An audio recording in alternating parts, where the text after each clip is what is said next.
महाराष्ट्र तुम आगे बढ़ो, हम तुम्हारे साथ हैं।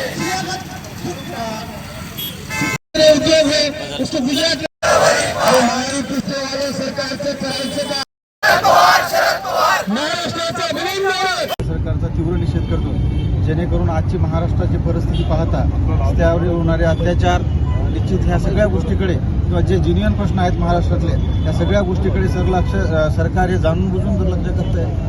विशेष करून कुठल्या तरी फसव्या योजना लोकांपुढे आणायचं आणि लोकांची दिशाभूल करायची, त्यातून कुठलेच मार्ग काढायचे नाहीत, त्या सरकारनं असं ठरवलेलं आहे। म्हणून आम्हाला या सरकारचा जाहीर निषेध आहे।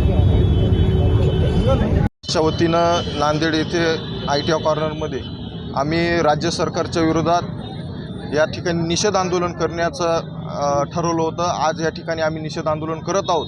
मागच्या काळामध्ये सरकारने महाराष्ट्रातील युवकांचा रोजगार हा गुजरातच्या घशात घातला आणि गुजरातच्या घशात घालूनही शांत बसले नाही, तर अजूनही हे उद्योग या महाराष्ट्रातल्या युवकांना बेरोजगारीच्या खाईत घालण्याचं काम या महाराष्ट्र सरकारनं आतापर्यंत करत आलेत। त्यासोबतच या महाराष्ट्रामध्ये फुले शाहू आंबेडकरांच्या महाराष्ट्रात आज महिलांवर जे अत्याचार होतात त्याच्यावर कुठलीही म्हणजे कारवाई होताना दिसत नाही आणि हे आरोपी मोकाट फिरलेले आपल्याला दिसतात। एखाद्या संघाच्या शाळेचा अध्यक्ष हा निर्दोष सुटला पाहिजे म्हणून त्यांना अटक होत नाही, एखाद्याचं एन्काउंटर होतं सर्व प्रकरण दाबण्यासाठी। अशा अनेक विषय, शेतकऱ्यांचा पीक विम्याचा प्रश्न असेल, नांदेडमधले आमच्या नांदेड उत्तरचा आमदार बालाजी कल्याणकर यांनी शेतकऱ्याचा पीक विमा हा तिकडच्या कंपनीकडूनच उचलून घेतला, अशी सर्व शेतकऱ्यांमध्ये चर्चा आहे।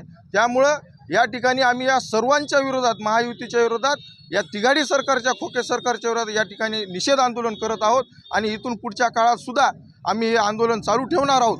आणि या महाराष्ट्रातली जनता येणाऱ्या विधानसभा निवडणुकीमध्ये 100% या महायुतीच्या लोकांना घरी बसवल्याशिवाय स्वस्थ बसणार नाही, एवढी आम्हाला खात्री आहे।